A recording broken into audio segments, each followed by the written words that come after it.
Great to be with you, Kevin Clohesy, as I say, in the house where I met your grandmother in the 1970s to talk history. Kevin, we're talking about this monstrosity in front of you. It's just over the back of your house. Tell us what's wrong with this AusNet proposal. Well, the main thing is it shouldn't be here in the first place.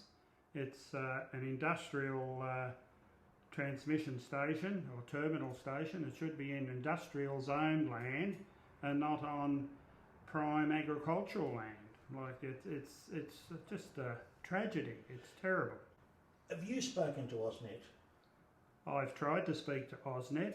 The odd meeting we've had, they'll send consultants and you get a glossy letter back with saying they're answering all your concerns, but the same letter sent to everybody. I suppose this is a worldwide issue too, in that people are frustrated by political layers and bureaucracies that treat communities with disrespect. Do you feel a bit like that? Yeah, I do, but at the end of the day, we all want power, we all want warmth in our homes, but what we need them to do is to go back and look at it and take the right approach, the one that everyone will support. Then they'll get their renewable energies into metropolitan Melbourne and interstate. I'm glad you say that, Kevin, because some people will say to us, well, where's the power coming from? And we do want renewable energy, but we're not opposed to that.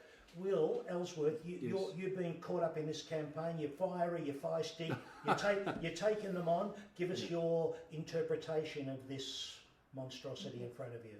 It's just environmental vandalism on a grand scale. 60 acres, 12 times the size of the MCG, plonked in the middle of pristine agricultural land on a waterway where the water's going to end up in Maryboro's drinking supply and in the Hepburn Lagoon is catastrophic.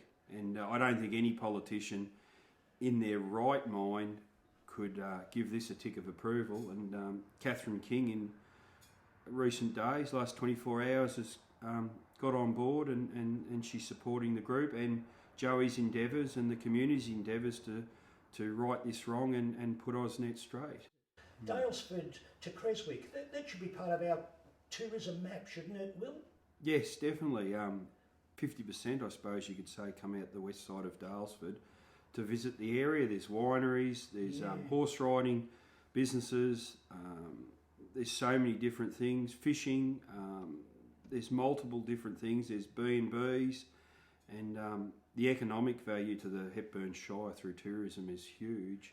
And with COVID, people haven't been able to travel overseas, so they've been going to regional areas, especially with the lockdowns. Central Victoria in the last, every time there's been a move away from a lockdown, Dalesford's been inundated, Creswick, Clunes, inundated with travellers, and you can just see the local road here. It's so busy all the time. So, Kevin, to follow up on that, it's bigger than a spud farmer's problem, isn't it? Oh, a lot bigger, yeah. The whole region, the Spa Country is promoted statewide and worldwide, and people come from all walks of life and they come into this area. It's not just the Daylesford township, but it goes right through to Clunes and Smeaton and everywhere in between. There's one arm of government trying to set up a UNESCO World Heritage, and you've got another arm that's trying to wreck it. So they need to coordinate their actions and think again. So give us a solution, Will. Down the Western Highway, underground, and put the terminal station in industrial estate.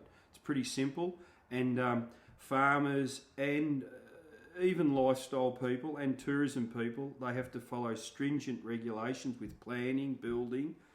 In agriculture, the food that's produced in Australia is world first, and we have to follow strict regulations, and then AusNet come in, they're just going to wipe all that to the side and industrialise agricultural zoned land and throw all that to the wind. We can't do that, and yet they're trying to do it, and I don't think any politician, federal or state, will support them in this.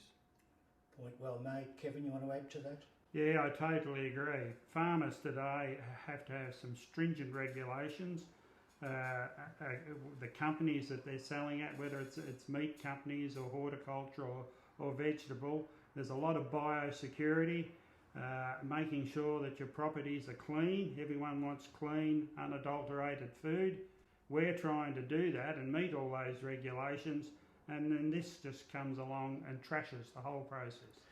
Have we got enough allies to defeat the AusNet proposal? We're overwhelmed by and I keep banging on all the time, but we're overwhelmed by the community support.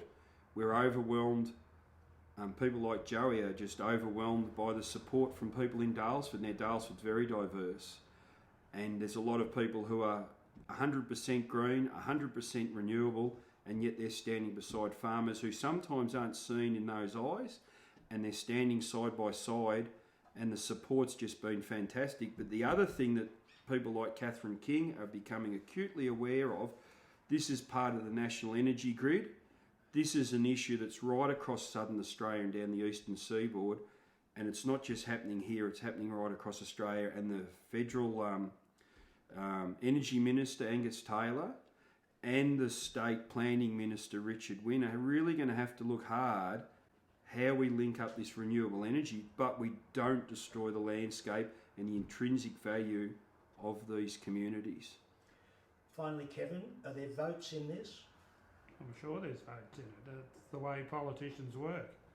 So they need to think long and hard as to where their votes come from and whether they want to stay in politics. And Will, you've been talking votes, haven't you? Yeah, votes.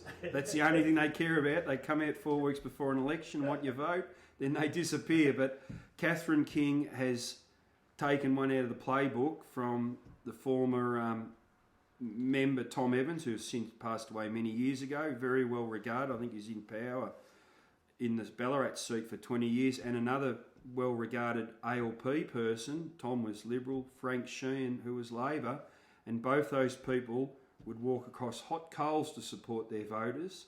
And Catherine King has taken one out of the playbook, and I think it's going to be this is what's going to happen in politics in the future.